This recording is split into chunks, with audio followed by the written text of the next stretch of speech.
Let's work on page 265, example 2. We're going to use Newton's method again to solve this strange number. Whenever you see an irrational number such as this, we have to remember to set x equals that number. This here happens to be a Newton's method type problem.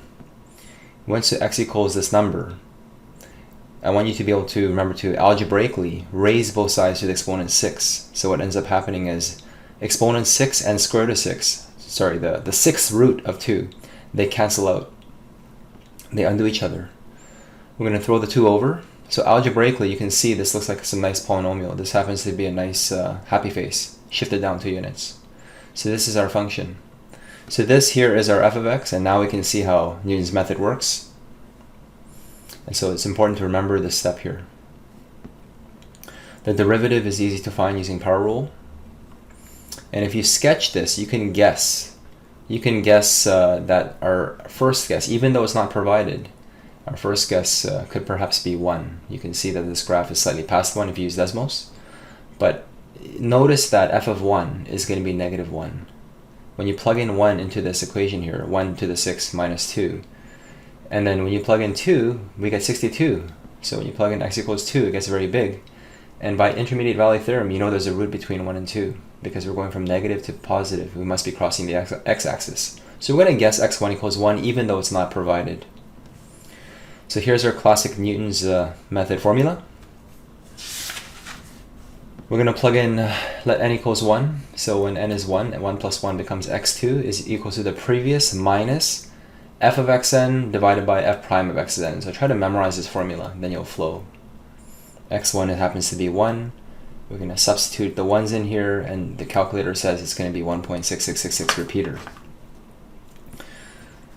So please get used to your calculator being quick with this Newton's method here. So I hope you have a calculator that can do this. 7 divided by 6 is equals to, there's your number.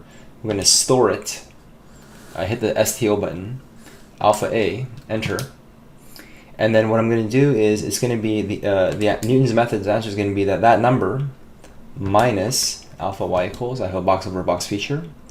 It's going to be f of xn, which happens to be that number to the 6 minus 2 divided by the derivative, which is 6, that number exponent 5. So enter, ba-bam, 1.126. As you can see, we quickly got a new number.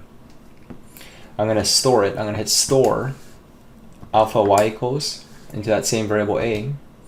And rather than me typing all this all over again, I'm just going to press up, up, up, up, enter, enter. Ba-bam, 1.122. So as you can see, this is a very repetitive type pattern here. And we get 1.122, 4, 9, 7, 0, 6, 7, etc.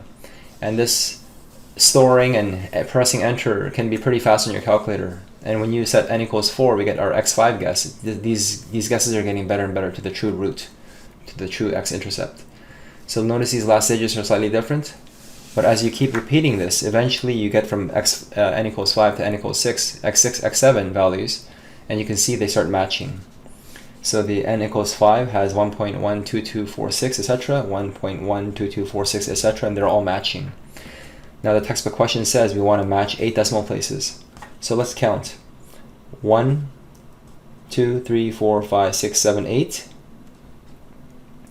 So notice how this is a 0.04 and this is our 8th digit. We're going to round up because that's an 8. So it's going to be 0.5, our digits that's we're interested in.